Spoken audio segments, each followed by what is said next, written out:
Hi అండి. అందరికీ నమస్కారం. Welcome to my channel. ఈ వీడియోలో ముగిసిన ఉద్యోగ సంఘాల సమావేశం అండి. ఏపీ ఉద్యోగులకు మరియు పెన్షనర్లకు శివరాత్రి కానుక ప్రకటించిన సీఎం చంద్రబాబు.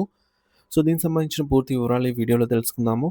వీడియో అయితే ఎక్కడ గాని స్కిప్ చేయకుండా ఎండ్ వరకు చూసేయండి. అప్పుడు ఇన్ఫర్మేషన్ పూర్తిగా అర్థమవుతుంది. అలాగే వీడియో చూస్తున్న ప్రతి ఒక్కరు వీడియోకైతే లైక్ చేయండి ఫ్రెండ్స్. ఈ వీడియోని తోటి ఉద్యోగ, పెన్షన్ మిత్రులతో అయితే షేర్ చేయండి. కొత్తగా మన ఛానల్ చూస్తున్నవారు ఇంకా ఎవరైనా సబ్స్క్రైబ్ చేసుకున్నట్లయితే వెంటనే మన ఛానల్‌ని సబ్స్క్రైబ్ చేసుకోండి. సో, దీని ద్వారా నేను చేసే లేటెస్ట్ వీడియోస్ అన్నీ మీ వరకు రీచ్ అవుతాయి. ఇక ఆలస్యం చేయకుండా వివరాల్లోకైతే వెళ్ళిపోదాము.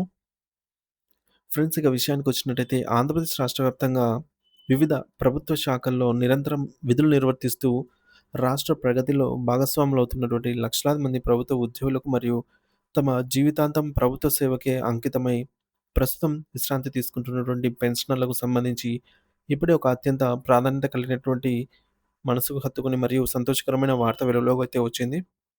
చాలా కాలంగా తమ సమస్యల పరిష్కారం కోసం రావాల్సినటువంటి బకాయిల కోసం ఆశగా వేచి చూస్తున్నటువంటి ఉద్యోగ లోకానికి ఈ కబురు ఒక చల్లని వార్తలాగా అయితే చేరింది. రాష్ట్ర పరిపాలనా పగ్గాలు చేపట్టినప్పటి నుంచి రాష్ట్రానికి అభివృద్ధి పథకంలో నడిపించాలని కంకణం కట్టుకున్నటువంటి ముఖ్యమంత్రి గౌరవనీయులైన శ్రీ నారా చంద్రబాబు నాయుడు గారిని ఏపీ ఎన్‌జీఓ, ఏపీ ఐకాసా మరియు వివిధ ఉపాధ్యాయ సంఘాల నేతలు అమరావతిలోని రాష్ట్ర సచివాలయం వేదికగా మర్యాదపూర్వకంగా కలిశారు.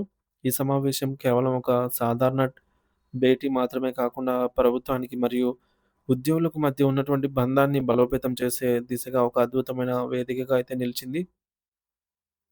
మరి ముఖ్యమంత్రి చంద్రబాబు నాయుడు గారు ఈ యొక్క సమావేశంలో ఒక చారిత్రాత్మకమైన మరియు భావోద్వేగంతో కూడినటువంటి ప్రసంగాన్ని చేశారు.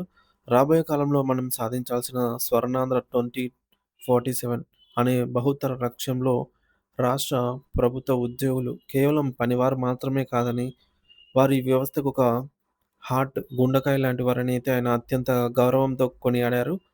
మరి దీని అర్థం ఏమిటంటే, ఒక మనిషి శరీరం సజీవంగా ఉండటానికి గుండెకాయ ఎంతటి కీలకం పాత్ర పోషిస్తుందో, రాష్ట్ర పరిపాలన మరియు అభివృద్ధి పథకాలు ప్రజలకు చేరటంలో ఉద్యోగులు అంతటి కీలక పాత్రను పోషిస్తున్నారు అని అయితే అర్థంలా ఆయనైతే వివరించారు. సో, అంతేకాకుండా రాష్ట్ర అభివృద్ధి అనే మహారథం ముందుకు సాగాలి అంటే ఉద్యోగులు, దానికి చక్రాలు చక్రాలు వంటి వారని అభివర్ణించారు. చక్రాలు లేని రథం ఎంత అందంగా ఉన్నా సరే, ఎలాగైతే కదలదో ఉద్యోగులు ఉద్యోగుల అంకితభావం మరియు సహకారం లేనిదే ఏ ప్రభుత్వం కూడా ప్రగతి రథాన్నయితే ముందుకు నడపలేదని ఆయన తన మాటల ద్వారా స్పష్టం చేశారు.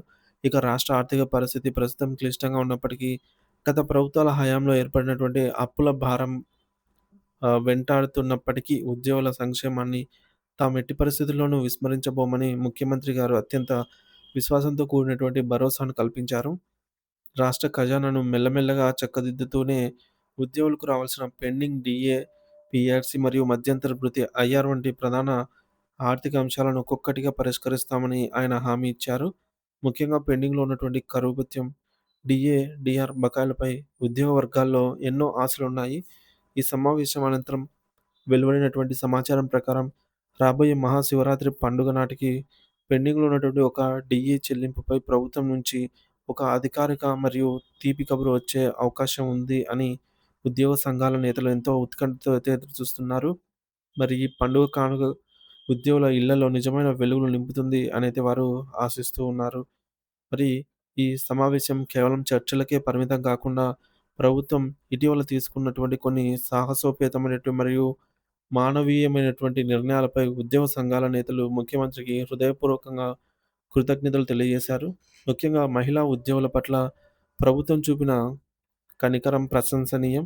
చైల్డ్ కేర్ లీవ్స్ పొందే విషయంలో ఇప్పటివరకు ఉన్నటువంటి పిల్లల వయోపరిమితి నిబంధనను పూర్తిగా తొలగించడం అనేది ప్రభుత్వం తీసుకున్నటువంటి ఒక విప్లవాత్మక నిర్ణయంగా అయితే వారు అభివర్ణించారు. మరి దీనివల్ల మహిళా ఉద్యోగులు తమ పిల్లల ఆరోగ్యం లేదా చదువుల విషయంలో ఎటువంటి ఆందోళన చెందకుండా వయసుతో సంబంధం లేకుండా సెలవులు తీసుకునే వెసులుబాటు అయితే కలిగింది. ఇది వారి వృత్తిగత వృత్తిగత మరియు వ్యక్తిగత జీవితాల మధ్య సమతుల్యతను కాపాడింది అని చెప్పొచ్చు.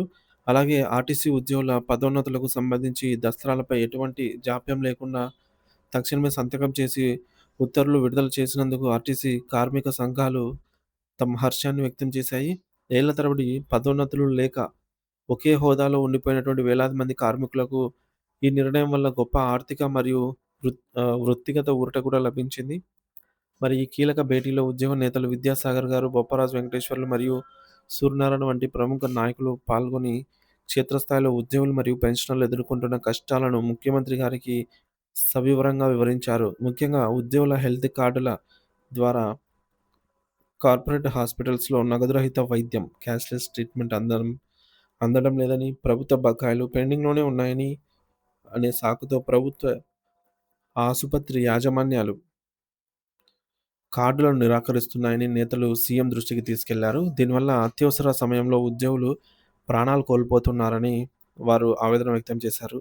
మరి దీనిపై ప్రభుత్వం అత్యంత సానుకూలంగా అయితే స్పందించి ఆసుపత్రులకు చెల్లించాల్సినటువంటి నెట్ క్యాష్ సమస్యలను త్వరలోనే శాశ్వతంగా పరిష్కరిస్తామని, మరియు ఉద్యోగులకు వైద్యం విషయంలో ఎటువంటి లోటు రాకుండా కూడా చూస్తామని హామీ ఇచ్చింది.